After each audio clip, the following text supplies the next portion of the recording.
그러니까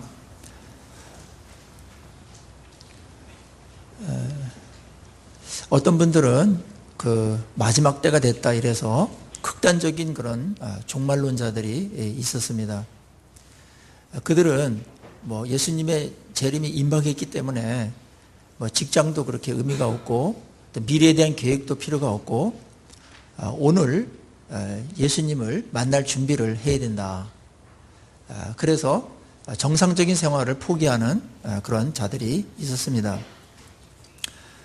또 그런가 하면은 어떤 사람들은 정말 그러면 그런 극단적인 그런 사람들 때문에 반작용으로 그런 것인지는 모르겠지만 종말이 어딨냐, 이 세상이 이렇게 계속 잘 굴러가고 있고 뭐 계속 이렇게 지속되는 것이지 역사의 끝이 어디 있느냐, 종말이 어디 있냐, 이렇게 교회에 다니면서도 또 예수를 믿는 사람들 중에서도 그런 어떤 종말 하나의 상징적인 그러한 언어로만 보고 실제로 그렇게 또 생각하지 않는 분들도 있습니다.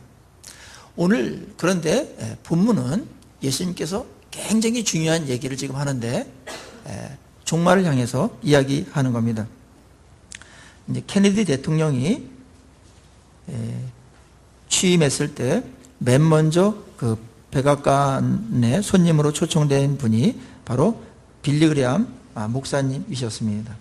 그때 그 케네디가 이렇게 그 빌리 그레암 목사님께 물었습니다. 역사가 지금 어느 쪽으로 가고 있습니까? 그때 이 목사님께서 역사는 예수 그리스도의 재림을 향해서 흘러가고 있습니다, 이렇게 말했다고 합니다. 물론 정치가가 원하는 답은 아닐 수 있습니다. 그러나 이것은 엄연한 사실입니다. 오늘 예수님께서 이제 마지막 때에 일어날 일들에 대해서 징조를 알라고 그렇게 말씀을 하셨습니다. 마지막이 있는 겁니다. 예수님의 초림이 있으면 마지막 때가 있는 겁니다. 역사의 주관자고 시간의 주관자이면서 온 우주를 만든 분이 그렇게 말하는 것에 우리는 귀를 기울여야 되지, 현상이 어떻고 누가 오늘 학자가 이렇고 이런 거는 일말에 그냥 참고 정도로 하시고 참고 정도의 가치도 없는 것들입니다. 주님이 뭐라고 말했냐, 그것만 미래가 될 것이기 때문에 그렇습니다. 주님은 그날과 그 시는 아무도 모른다고 말했는데 그 징조는 가르쳐 주는 것은 무슨 의미가 있겠습니까? 그날과 그 시를 모르는데 징조를 가르쳐 주는 것은 무슨 의미가 있겠습니까? 그것은 이런 효과입니다. 우리가 영화를 볼 때 그 줄거리를 알아요. 그리고 영화를 보면은 주인공이 막 고난을 받고 막 이렇게 위험에 빠지고 막 아슬아슬한데도 불구하고 약간 좀 의연하게 갈 수가 있습니다. 그러면 약간 좀 졸인 게 있죠. 그래도 주인공이 죽지 않는다라는 거, 결국은 주인공이 승리하고 성공한다는 거, 그게 이제 결론으로 나 있으면 조금 의연하게 대처할 수가 있듯이 우리가 이 마지막 때를 살아갈 때에 주님께서 이 마지막에 대해서 그날과 그 시는 모르지만 그 징조를 가르쳐 주는 것은 이 엄청난 이 마지막 때의 이 대역사가 어떻게 흘러가는지 이미 결정은 나 있다. 결국 너희들이 믿음을 갖고 예수 믿는 자들이 이 땅에서 고난도 받고 어려움도 있고 손해도 입겠고 때때로 죽임을 당하는 그런 일들이 있을 것이지만 결국은 그런 가운데서도 결국은 승리하게 될 것이다. 이게 예수님의 말씀이고 이거를 더 리얼하게 이제 대화 드라마처럼 쓴 게 요한계시록입니다. 언제 제가 요한계시록 한번 강의를 한번 하려고 하는데요. 결국은 이 요한계시록은 뭐냐면 그때 로마 시대 때 막 예수 믿는 것 때문에 핍박을 하고 여기 있는 일들이 다 벌어진 겁니다. 잡아 죽이는데도 갖다 주고 뭐 인간으로서 그만한 그 환란이 없었습니다. 그럼에도 불구하고 결국은 너희들이 이기게 될 거다. 이 드라마는 끝나지 않았다. 결국은 끝나고 너희들이 승리한다. 그래서 조금만 더 참아야 된다. 이거를 가르쳐 주기 위해서, 위로하기 위해서 요한계시록을 쓴 겁니다. 그런데 믿는 자들도 대부분 요한계시록을 읽으면 어머야 해가지고 무서워가지고 저자의 의도랑은 전혀 다른 반응을 보이는데, 아마 사도 요한이 굉장히 마음이 아프고 아마 천국에서 답답해 하실 것 같습니다. 오늘 이야기는 이렇게 시작이 됩니다. 지난주에 이어서 이 성전 무너지게 될 거다, 그렇게 말합니다. 이 예루살렘 이 성전은 BC 19년에 시작해가지고 AD 63년에 완성을 하니까 82년 정도 이게 걸립니다. 83년 정도 이렇게 걸려서 만듭니다. 예수님 때도 완전히 완성되지 않았어요. 미완성인데 83년 정도, 82, 3년 정도 걸린다는 건 엄청난 일이 하지 않았습니까? 성전은 이제 솔로몬 성전으로부터 시작을 하죠. 굉장히 아름다웠습니다. 그리고 거기서 하나님께 기도를 드리고 그럴 때 하나님께서 하늘 문을 열고 그 땅을 축복하는 하나님의 임재가 가득한 그런 성전이었습니다. 그런데 이들이 하나님의 말씀을 버리고 교만해지고 형식적인 예배만 드리고 그냥 제물 드리는 것을 떼우면서 마음의 사랑이라든지 정의라든지 긍휼이라든지 믿음은 다 버린 그런 껍데기만 남았을 때 하나님께서 거기서 예배 드리는 것을 받지 않기 시작하셨습니다. 그리고 하나님 하는데 하나님 말씀은 하나도 안 듣고 변화도 일어나지도 않고 회개도 안 하고 그런 것에 대해서 하나님은 역겨워하시면서 그 문을 닫았으면 좋겠다, 이렇게 선지자들을 통해서 계속 말씀을 하셨고, 마지막 때에는 그 성전의 기능이 완전히 이르면서 하나님이 완전히 떠나시면서 그 아름다운 성전이 바벨론 군합발에 짓밟히면서 다 회파되었습니다. 그때 예레미야 선지자는 이때 하나님께서 성전이 이렇게 타락했을 때 어떤 그 인간의 탐욕과 돈을 벌고 하는 어떤 그런 놀이터가 되고 장마당이 됐을 때 하나님께서 그것을 버리셨습니다. 그때 이제 예레미야에게 그래서 우리는 지금 하나님께서 버린 데이기 때문에 무슨 독립운동을 한다든지 이러는 것이 아니고 바벨론에게 순종해야 된다, 바벨론 편에 들어야 된다, 이렇게 예레미야가 말했기 때문에 예레미야는 굉장히 어려움을 겪을 수밖에 없었고 막 구덩이에 가두기도 하고 감옥에 가두기도 하고 이제 이랬던 겁니다. 그러다가 이제 스룹바벨 때 이제 이 성전이 세워지고 그 다음에 헤롯 대왕 때 이것을 증개축을 하는데 굉장히 어마어마하게 이렇게 개축을 했습니다. 뭐 돌 하나가 7m고 그 다음에 막 높이 이런 것들이 막 6m 막 이 정도로 될 정도로다가 어마어마한 그 대리석으로다가 아주 호화롭게 80년 넘게끔 졌으니까 얼마나 든든하게 졌겠습니까? 그들은 그 성전을 져놓고서 굉장히 자유했습니다. 이렇게 아름다운 성전을 져놨으니까 여기 하나님께서 계실 것이다. 사람들은 보이는데 참 약해요. 그래서 그런 것들을 저는 자기 도취에 빠지고 자기 위안에 빠져요. 그래서 뭐나 된 것 같아요. 이게 이제 우상숭배자들이 하는 짓들입니다. 우상숭배자들은 우상을 좀 더 아름답게, 좀 더 크게 막 그래가지고 우상들 막 크게 막 개석합니다. 막 크게. 그리고 더 아름답게 금칠해 놓고 막 이러면서. 그러면서 자유하는 겁니다. 스스로 속는 겁니다. 근데 주님은 거기에 하나도 감동하시지 않습니다. 물론 거기서 아름다운 예배가 드려지고 말씀이 선포되어지고 성령의 역사가 일어나고 거기서 기도와 어떤 그 죄사함의 역사가 일어나고 사람이 변하고 이런 일들이 벌어질 때에는 주님이 존귀한 장소로 쓰지만 그 어떤 것보다 존귀한 장소로 쓰지만 또 그때 하나님께서 그 장소를 보호해 주세요. 그런데 그렇지 않을 때에는 그것이 의미가 없게 되고 주님은 스스로 그것을 버리십니다. 이 아수르 왕 때 이 예루살렘은 내 눈동자다, 그렇게 하나님께서 말씀하세요. 성전이 있었기 때문에. 근데 아수르 병사들이 와가지고 거기 이제 치러 왔다가 다 몰살했습니다. 하나님께서 막 성전이 제대로 돌아갈 때는 역할할 때는 지키시지만 그렇지 않을 때는 이방인들에게 다 넘겨줘 버립니다. 예수님 때에도 이 바벨론 때와 비슷하게 예수님께서 앞에서도 성전 정화하시고 그랬지만 이미 성전의 기능이 끊어져 버린 상태입니다. 역할을 다 했던 겁니다. 그래서 주님께서 이 돌 위에 돌 하나 남지 않을 것이다 그렇게 말했고, 이 어마어마하고 화려한 이 성전이, 대리석으로 만든 이 성전이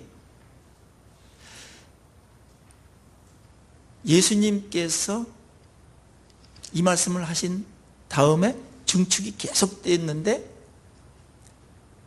완공한 지 7년 만에 이 이스라엘 사람들이 이 반 로마 운동을 막 저항을 하다가 로마가 쳐들어와 가지고 완전히 무너뜨리는 일이 벌어지는데, 그때 다 무너뜨립니다. 그리고 돌 위에 돌 하나 남지 않고 서쪽 편에 그 성벽만, 그 성전벽만 남아 있습니다. 그게 통곡의 벽이라고 하는 것이죠. 그래서 유대인들이 거기 가다 막 기도문 써놓고 막 웁니다. 통곡하고. 지금도 거기 가면 이제 성지 순례하는 분들은 거기 다 들리죠. 통곡의 벽 가서. 예수님의 말씀이 그대로 이제 성취된 겁니다. 그러면서 이제 이 성전의 시대는 끝났고, 나를 중심으로 한, 진짜 예수님을 중심으로 한, 예수님하고 연결되어진 그런 참된 보이지 않는 성전으로 성전 시대가 이제 개막하는 겁니다. 여기서 우리가 얻을 수 있는 교훈은 무엇입니까? 오늘날의 성전을 대신하는 것은 건물은 아니고 우리 건물 안에 있는 예수를 믿는 사람들입니다. 예수님을 믿는 사람들, 그런 공동체가 성전 역할을 하는 겁니다. 근데 그 성전도 정말 성전다울 때 하나님께서 보호하시고 눈동자처럼 아끼시고 거기 임재하시고 사랑하시고 존귀하게 여기지만, 하나님의 의도랑 맞지 않을 때, 완전히 타락해 버릴 때에는 하나님은 버리시는 겁니다. 심판은 마지막 날 최종적인 심판이 이루어지지만, 오늘날에도 이런 심판들이, 작은 심판들이, 궁극적인 심판은 아니지만 그런 심판들이 계속해서 역사에 순간순간 이루어지고 있는 겁니다. 성전다운 성전은 어떤 겁니까? 예수님께서 원하시는 성전은 어떤 겁니까? 일단 그 교회에 나와서 하나님을 만나야 됩니다. 하나님을. 뭐 다른 게 본질이 되면 안 됩니다. 그것은 이제 타락하는 거거든요. 그리고 내 집은 만민이 기도하는 집이라고 주님께서, 성전의 주인 되신 주님께서 말씀하셨기 때문에 이 기도한다라는 거는 하나님을 만나는 겁니다. 그리고 하나님께 우리가 죄를 회개하는 겁니다. 그 죄를 회개하는 곳이 바로 이 교회입니다.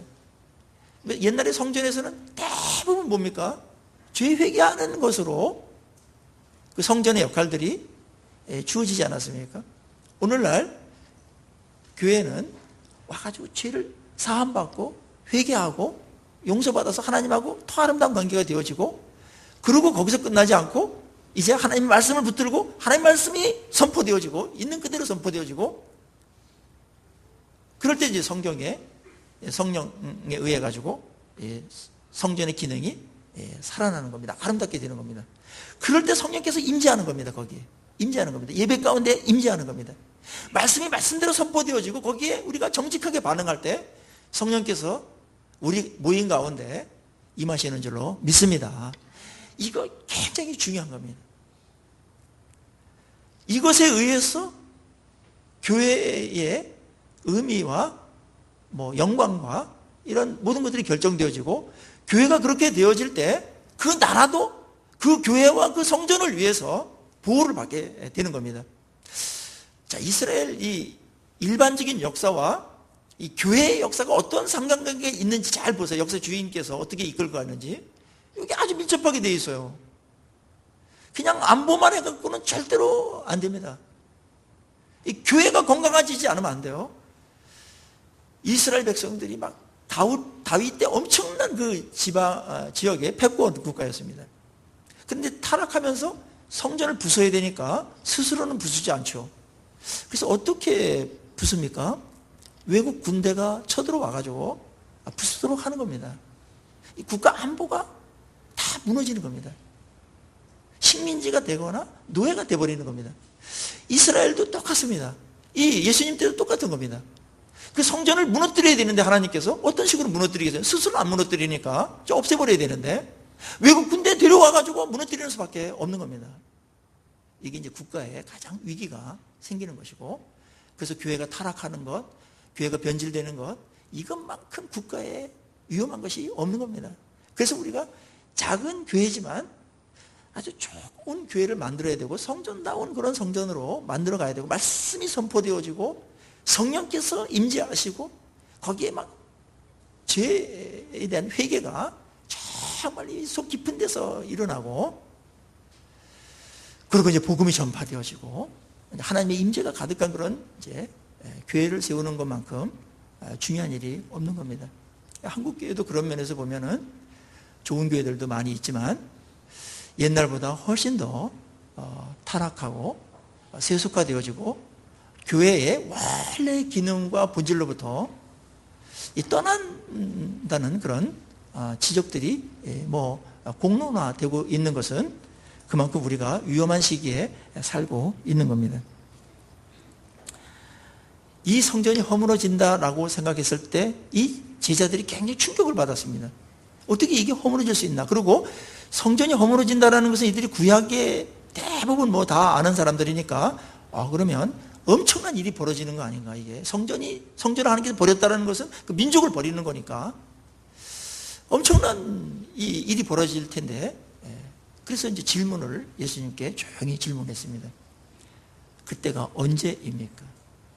그리고 주님이 임하실 때 어떤 징조들이 있겠습니까?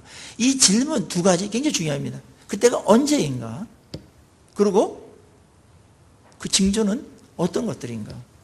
그것이 이제 24장 계속해서 긴 장이 다 그 질문에 대한 대답으로 채워지고 있는데, 그만큼 이 종말에 대한 얘기가 중요하고 비중이 있는 겁니다. 예수님께서 이 제자들은 이 질문을 하면서 오해하고 질문하는 것들이 있었어요. 전제 자체가 성전이 무너지면 그날이 끝나는 날이 아닌가. 그날이 예수님 재림하셔가지고 이 땅에 하나님의 왕국이 완전히 있고 심판할 사람 심판해버리고, 그래가지고 천국 갈 사람 천국 가고 지옥 갈 사람 지옥 가고 로마도 완전히 다 이제 해체시켜버리고 벌 주고 그렇게 하는 날이라고 이들은 생각을 했어요. 그래서 예수님께서 지금 벌어지는 이런 일들, 성전 무너지는 것을 시작으로 해서 종말이 시작이 되는 것이다. 그것은 이 마지막이 아니라 산통이다. 산통이 지금 오기 시작하는 것이다. 그래서 이거를 엮어서 지금 얘기하는 겁니다. 그래서 이제 이 24장을 이해할 때 종말론이 어떨 때는 이스라엘 유대민족에게 해당됐던 AD 70년에 일어난 그걸 얘기하는 듯 하다가 어떤 때는 또 마지막 또 그 재림을 얘기하는 것 같다면서 막 이렇게 섞여 있죠. 그래서 여러분들 오해가 좀 있고 이야기가 좀 난해한 부분이 있는데, 예수님의 생각은 이겁니다. 성전 파괴가 이루어지는 것으로부터 이미 종말의 산통은 시작되는 것이고, 이런 일들이 벌어질 거다. 구체적인 너희들이 이 세상 떠나기 전에 볼 사람도 있다, 이렇게 말씀하셨기 때문에 AD 70년에 이런 일이 벌어지는 것이 이제 굉장히 중요한 사건으로, 심판의 한 부분으로 이렇게 자리 잡고 있는 것이고, 그 연장선상에서 마지막 날 많은 싸움과 어려움을 겪고 교회가 이러다가 인내하고 그러다가 마지막 날 주님께서 재림한다. 이걸 이제 묶어가지고 지금 얘기하는 겁니다. 그러니까 어떤 특별한 때를 지정한 것이 아니라 큰 하나의 그 시대를 단위로 해가지고 이제 종말로 주님께서는 보는 것이고 시작이다. 그러면서 징조를 지금 얘기하는데 잘 보십시오. 너희가 사람의 미혹을 받지 않도록 주의해라. 많은 사람이 내 이름으로 와서 이르되 나는 그리스도라 하여 많은 사람을 미혹하리라. 자, 요거는요, 예수님 시대에도 이런 게 있었고, 예수님 승천하신 다음에 AD 70년, 그러니까 예수님이 떠나신 지 33세 떠났으니까 이제 7년 정도 있다가 이제 이 일이 벌어지는데 그 사이에 거짓 그리스도가 많이 나타났어요. 유대인들 중에서도. 이때 거짓 그리스도는 누구냐 하면 이겁니다. 그리스도에 대한 기대가 뭐예요? 로마로부터 해방이거든요. 그래서 유대인들 입장에서는 뭐 애국자예요. 반로마 그 운동을 일으키는 그런 자들이 있었고 그들이 신격화되기 시작했습니다. 너무나 갈망했기 때문에. 저분이 그리스도다 이러면서 하는 사람들이 많이 나타났어요. 그것이 그 시대에는 미혹이었습니다. 잘못이라는 겁니다. 국가에 꼭 이익만 되는 것이 하나님은 우리나라에 꼭 도움만 주는 분이다. 그렇게 설정하지 마세요. 그렇지 않습니다. 하나님의 큰 그림이 있기 때문에 어떤 때는 다른 나라에 붙여버리면은 그때 가서 회개하고 돌아오고 이래야 되는 겁니다. 다른 운동 해가지고 되는 일이 아닙니다. 근데 우리는 항일 운동은 제대로 했죠. 그때는 독립운동도 했지만 독립운동은 사실은 신앙을 회복하는 운동, 그 다음에 신사참배를 거부하는 것으로서 독립운동처럼 비치인 거죠. 많은 경우에. 그게 본질이었던 겁니다. 그때 하나님께서 긍휼히 여기셔서 원자폭탄을 처음 이제 두드러 맞게 하는 그런 일들이 벌어지면서 해방시를 시켜줬던 건데, 이 이스라엘 백성들이 이제 회개하고 성전을 회복해야 되는데 하나님은 떠났으면서 독립만 하려고 그러니까, 그리고 이제 거짓 그리스도 메시아에 대한 그런 기대감에 부풀어가지고 그게 아니면 메시아 아니다 그렇게 된 거고, 예수님을 그래가지고 배척한 겁니다. 예수님은 로마로부터 너희들 이제 회복할 거다 뭐 이렇게 안 하고, 나도 로마로부터 회복하는 거 원하고 그거 하러 왔다 이렇게 한마디도 말씀 안 하시고 그냥 회개해야 된다 그러고 하나님께 돌아와야 된다고 성경 공부하시고 몇 명 데리고 이러니까 메시아로 인정 안 한 겁니다. 그들의 기대에 충족되지 않았습니다. 그런데 그거를 충족시키는 자들이 나타났죠. 거짓 그리스도로 미혹을 받았던 겁니다. 오늘날에도 이 거짓 그리스도는 많이 있습니다. 특별히 한국에 가장 많습니다. 한국에 이 거짓 그리스도 자칭 예수라는 분이 한국에 많이 있습니다.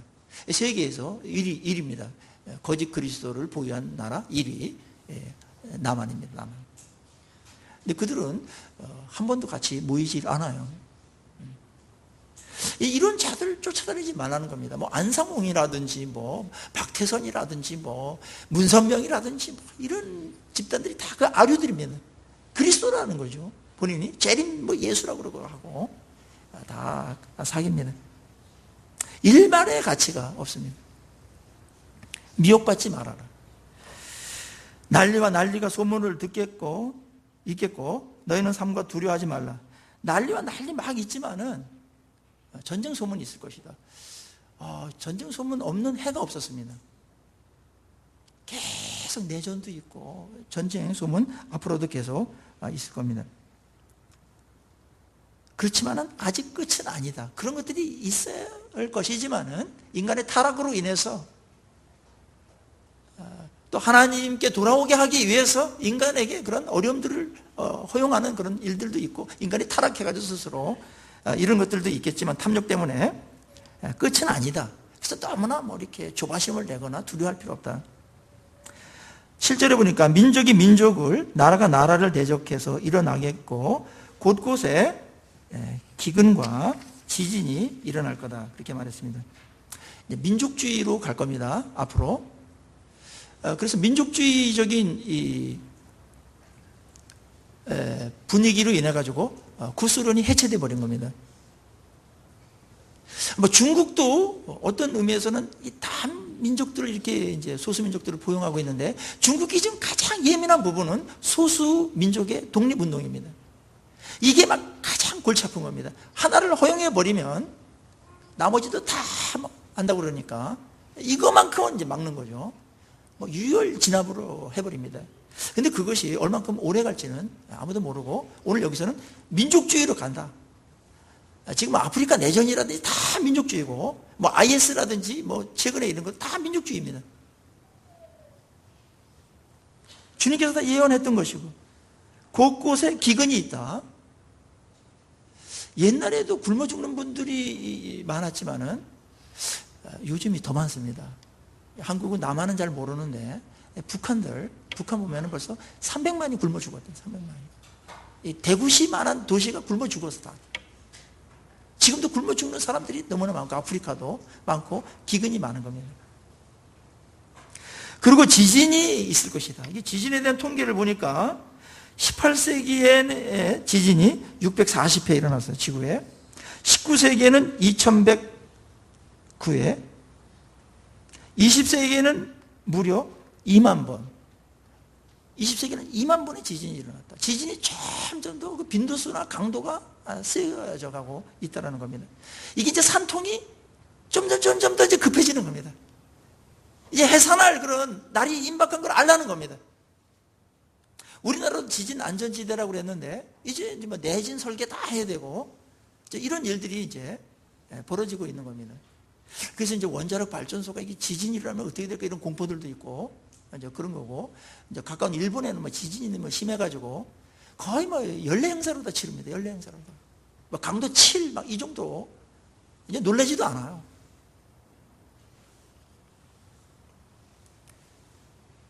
지진 안전지대도 점점 더 좁아지고 있어요. 그렇지만 이 모든 것은 재난의 시작이다 이렇게 말합니다. 왜 하나님께서는 전쟁과 이 기근과 지진과 이런 것들을 예언하셨을까요? 하나님의 의도는 뭘까요? 인간은 자기 스스로 행복한 나라를 만들고 안정된 그러한 사회를 만들기를 원합니다.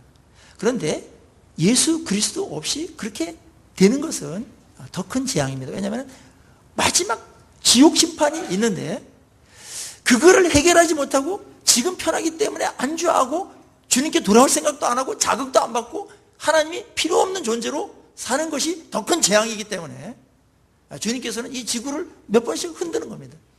이거 깨달아야 되는 것이죠. 사인으로. 우리에게 작은 그런 사인들이 있습니다. 개인에게도. 영적으로 교만해진다든지 나태해진다든지 아주 뭐라 그럴까요? 하나님하고 멀어진다든지 이러면 한 번씩 사인을 줘가지고 네 스스로 널 보호할 수가 없다. 내가 은혜를 줘야 된다. 이런 사인들이 우리에게 있는 겁니다. 그래서 이제 기도하러 나오고 하는 것은 굉장히 하나님이 사랑하는 겁니다. 그냥 내버려 두고 너는 그냥 나중에 심판할 때 그냥 막 한 번에 그냥 다 해버린다. 그래서 이 땅에서 그냥 자극도 못 받고 그냥 그것도 이제 의식도 못 하면서 살아가는 거 이게 가장 위험한 것입니다. 그것은 이미 심판을 받은 겁니다. 아직은 기회가 있는 겁니다.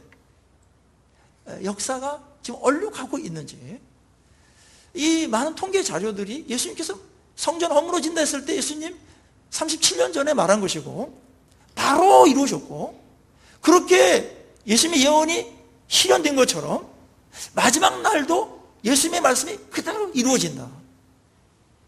이것이 이제 우리가 역사를 보는 관점입니다. 끝이 분명히 있는 겁니다. 그때에 사람들 사이에서도 어려움이 벌어지는데 내 이름 때문에 너희들이 미움을 당하게 되고 또 고난을 당하기 때문에 또 교회에 나오는 사람들 중에서도 서로 밀고 해가지고 잡혀가기도 하고 배신하고 어떤 이런 일도 벌어진다. 그렇지만 너희들 그거 알아야 된다. 그리고 불법을 행함으로 사랑이 많이 식어지게 될 것이다. 참 이 말 얼마나 이 시대를 정확하게 그 흐름을 잡고 있는 겁니까? 사랑이 정말 식어지고 있지 않습니까?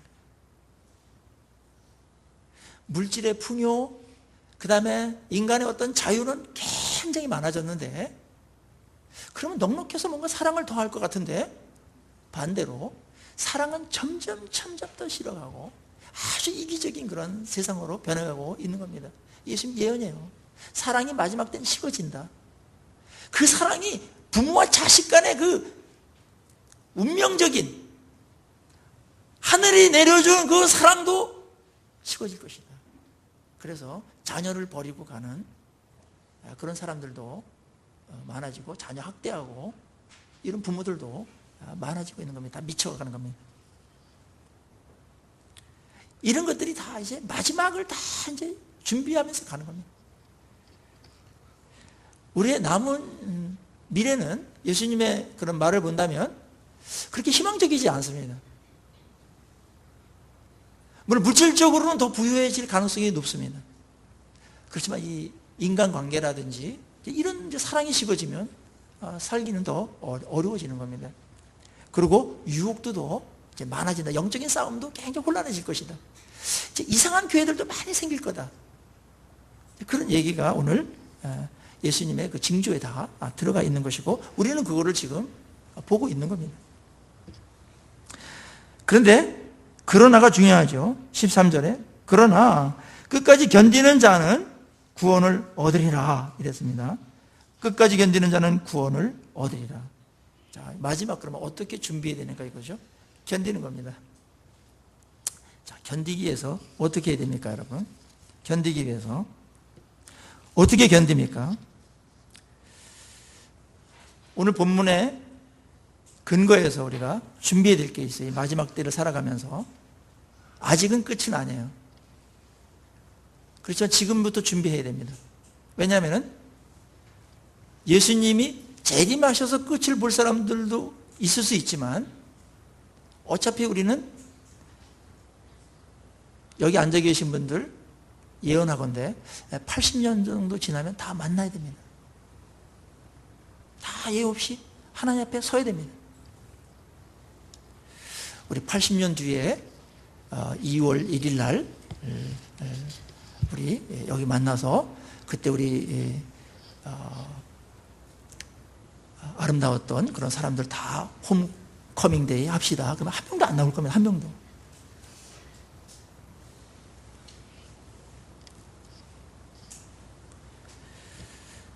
자, 이거 이제 준비해야 되는 거예요, 이거는. 이게 우리 현실이에요. 미래에서 가장 확실한 겁니다. 이걸 준비 안 하는 것은 굉장히 중요한 것을 빼놓고서 살아가는 거잖아요. 자, 어떻게 해야 됩니까? 앞에서 말했듯이 성전 되게 해야 됩니다. 이게 이제 굉장히 중요한 거예요. 우리의 생존과 근데 국가의 안보와 우리 자녀들의 미래와 다 달려있는 겁니다. 교회 되게 해야 됩니다. 사탄은 계속해서 교회를 무너뜨리려고 합니다. 1차적으로 무너뜨리는 것은 말씀이 말씀대로 선포되지 못하게 하는 겁니다. 그러면 그 교회는 무너지게 돼 있어요. 그 말씀을 싫어하게 만드는 겁니다. 말씀을 멀리하게 만드는 겁니다. 그리고 세속적인 거로 계속 채우는 겁니다. 교회를. 세상적인 것들로. 이 세상을 변화시키기 위해서 있는 건데 교회가 세상과 비슷해진다든지 세상보다 더 더하다든지 그러면 하나님은 관심이 없습니다. 그거는 이미 병원이 아닙니다. 그거는 무너뜨려야 돼요. 그래야 피해자가 줄어드는 겁니다. 이런 면에서 우리가 교회를 생각할 때 정말 정직하고 진실하게 해야 됩니다. 왜 교회 가냐? 이게 목회자니까 그렇게 하는 거냐? 그게 아닙니다, 여러분. 이게 얼마나 심각한 문제인지 예수님께서 말씀하고 있는 겁니다. 역사의 주인께서. 그래서 교회의 상태에 따라 가지고 축복이 달라지는 것이고 국가의 모든 것들이 미래가 달라지는 겁니다.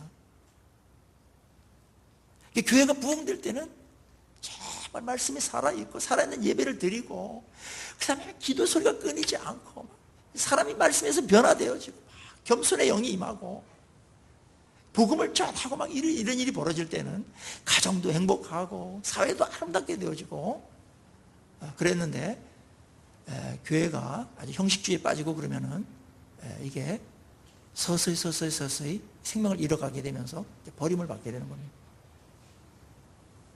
한국교회는 지금 정신 안 차리면 어떤 일이 생길지 아무도 예측을 못하는 겁니다. 아직은 기회가 있다고 생각합니다. 교회를 교회로 세우는 거, 이 부분 우리가 혼심을 다해서 정말 건강한 교회, 세워가기를 간절히 소망합니다. 네. 소망이 되는 교회 해야 됩니다. 두 번째는 주님과 동행해야 됩니다.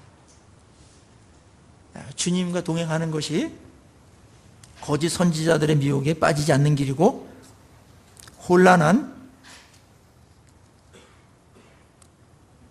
징조들에 요동하지 않는 비결입니다. 주님하고 교제하시고 주님하고 동행하는 겁니다. 예배를 잘 드리셔야 됩니다. 주님을 만나야 됩니다. 그리고 일상생활 속에서 늘 순간순간 기도하시고 또 말씀 묵상하시고 이러시면서 주님과 동행하는 것, 그것이 가장 안전한 길인 것이고 미혹을 물리칠 수 있는 길입니다. 오늘 예수님께서 우리에게 주신 이 마지막 때를 어떻게 살아야 되는가? 견디는 겁니다. 자, 여기 보시면 그러나 끝까지 견디는 자는 구원을 받는다 그랬어요. 우리 이 시대에 잘 견뎌내는 사람들, 믿음을 지켜내는 사람들 구원을 받는다는 겁니다. 승리한다는 겁니다. 이것들에 의해서 이것들 자체가 여러분들을 무너뜨리지 못하고 교회를 무너뜨리지 못하고 우리가 믿음을 붙들고 이렇게 말씀을 붙들고 있을 때 이기게 된다는 겁니다. 자, 이것을 견디는 데 있어서 중요한 게 있어요. 그냥 견디는 거는 오래 못 견뎌요. 견디는 뭔가 힘이 있어야 되고 근거가 있어야 되는데 그게 뭡니까? 말씀입니다. 말씀 매일매일 받아야 됩니다.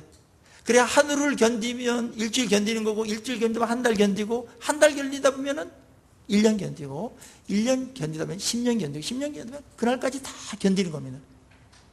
이거밖에 없어요. 그래서 주야로 말씀을 이제 묵상하고 말씀이 우리를 든든히 세우니까 말씀 붙들어야 되지 상황 본다든지 뭐 다른 거 필요로 한다든지 이러다 보면은 이게 넘어지게 됩니다. 잘못하다가는 이탈하게 되면 큰일 나는 겁니다.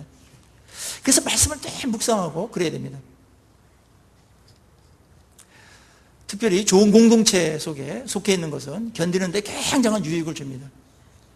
좋은 이 말씀에 임하고 성령이 임하고 그 다음에 서로 격려해 주고 하면서 하는 영적으로 살아있는 그런 소그룹들이 있으면 좋고 그 다음에 이렇게 살아있는 예배를 드리는 거 굉장히 우리를 보호하는 데 있어서 중요합니다. 혼자 있으면 견디는 거 오래 못 갑니다. 이 같이 가야 됩니다. 그래서 이제 목장이나 이런 데 소속하셔야 되고 말씀을 훈련하고 이러지 않으면은 그 말씀이 없기 때문에 그냥 인내나 내 의지 갖고는 이걸 이겨낼 수가 없어요. 그 정도로 갓난하면 말씀도 안 했어요. 그거 붙들어야 됩니다. 제가 철원에 그때 중학생 때 있던 것 같습니다. 국제시장 영화에는 나오지 않았지만 뭐 독일 광부로 가고 그런 것뿐만 아니라 그때 이제 사우디나 중동에 또 많은 사람들이 갔는데 그거는 그 국제시장에 넣지는 않았더라고요. 근데 저희 그 산골 마을에 이제 중동 바람이 불었습니다. 그 신혼부부가 있었는데 이제 아기가 이제 뱄습니다. 그래서 집도 없고 땅도 없고 그러니까 그 신혼부부가 이제 서로 이제 대화를 했습니다. 여보, 내가 3년 동안 중동 가가지고 돈을 벌어올 테니까 지금보다 5배 정도 많이 벌으니까 3년만 딱 당신이 참아주고 그래서 기다리면 우리가 집도 사고 이 뱃속에 있는 우리 아이도 교육 잘 시킬 수 있게끔 우리가 장만하자. 여기서는 안 된다. 그래서 두 분이 이제 막 이렇게 부둥켜 안고 내가 3년 동안 잘 참을 테니까 당신이 그 아주 힘들 테지만 그 어려운 땡빛 속에서 그 무더위 속에서 잘해도 건강하게 하다가 돌아오라고 그러고 이제 헤어졌습니다. 매일매일 이 남편이 이제 편지를 보내고 또 이 아내도 너무나 그냥 돈 영상 그 막 40도 넘는 그런 무더위에서 막 했던 이제 그 돈이기 때문에 얼마나 귀합니까? 그래서 막 차곡차곡 막 아끼면서 그냥 다 이제 적금을 붓고 있었습니다. 잘 견디고 있었습니다. 그리고 그날이 오기를 학수고대했습니다. 근데 이제 2년이 다 되어 갔습니다. 2년이. 이제 1년 남았습니다. 그런데, 일이 생겼습니다.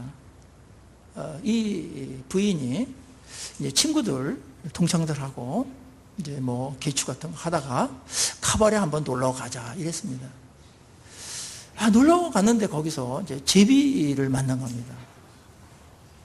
그래가지고 이제 몸도 뺏기고 돈도 다 잃었습니다. 이제 2달밖에 안 남았는데 다 망가진 겁니다. 그리고 그 남편에게 오는 편지가 그때는 그렇게 기다리고 막 기쁨이고 막 편지 받으면 막 한 달 살 힘이 생겼는데 오는 게 너무너무 괴로웠습니다. 그 말씀이 너무너무 괴로운 겁니다. 남편의 말씀이 너무너무 괴로운 겁니다. 이제 2달 남았군요, 여보. 내가 가면은 그 우리 아들 막 보고 싶고 이제 막 좋은 집에서 막 이제 우리 같이 행복하게 살 텐데 당신 잘 참아서 조금만 이제 2달만 남으면 된다고 이런 편지가 오는데 미칠 지경입니다. 일주일 전에 마지막 편지라고 하면서 왔습니다. 일주일 이제 마지막 편지입니다. 여보, 꿈에 그리던 이제 우리 집 장만하고 그렇게 가장 행복하게 그렇게 내가 당신 잘 고생한 거 내가 생각하고 아주 위하면서 그렇게 살겠다고 그렇게 마지막 편지라고 김포공항에 몇 월 며칠 날 몇 시에 오니까 거기에 우리 아들하고 같이 나오길 바란다고 이랬습니다. 그 이전까지는 그게 그렇게 기다려졌는데 본인이 준비를 안 하고 망가졌으니까 그날이 너무너무 두려운 날이 되어버렸습니다.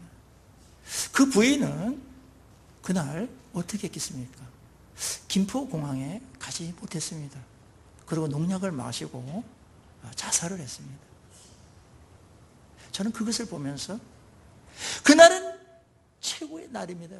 예수님이 오시는 그날은 최고의 영광스러운 날이고 우리 신부 같은 우리를 정말 극대화하고 너희들 진짜 눈물 닦으면서 위로해주고 영광스러운 자리에 우리를 데리고 가는 그런 날인데 이 징조가 있음에도 불구하고 또 이 신랑 되신 주님의 이 말씀을 붙들어야 되는데 그 말씀 붙들지 않고 이상한 거 붙든다든지 이래 가지고는 잘 참았다가 무너질 수가 있는 것입니다. 그날이 반드시 옵니다. 그래서 오늘 깨어 있어야 됩니다. 오늘의 모든 삶들은 그날하고 연결되어 있어야 됩니다. 그날 주님을 만날 때 부끄럽지 않아야 됩니다. 칭찬받을 일들을 많이 할 수가 있습니다. 그것은 견디는 겁니다. 이 땅에서 예수님 믿는 것 때문에 손해를 감수하는 겁니다. 불편을 감수하는 겁니다. 그리고 말씀 붙들고 가는 겁니다. 그리고 교회를 아름답게 이렇게 세우는데 여러분들이 거기에 어떤 모로든지 기여하고 섬기는 것입니다. 주님 분명히 오십니다. 어떤 분들은 주님 오시기 전에 주님을 만나러 가실 분도 많을 겁니다. 주님을 만나는 것은 우리에게서 최고의 영광이며 고난이 끝나는 겁니다. 천국을 우리는 부분적으로 1000분의 1, 10,000분의 1 이 땅에서 누립니다. 그거 좋다고 그러는데 그날은 온전히 우리에게 허락하는 겁니다. 남편을 만나는 겁니다. 그 꿈이 이루어지는 겁니다. 그날을 바라보시고 오늘을 인내하시고 거룩하게 견디는 이 싸움에서 밀리지 않기를 주의 이름으로 간절히 축원합니다. 같이 기도하십시다.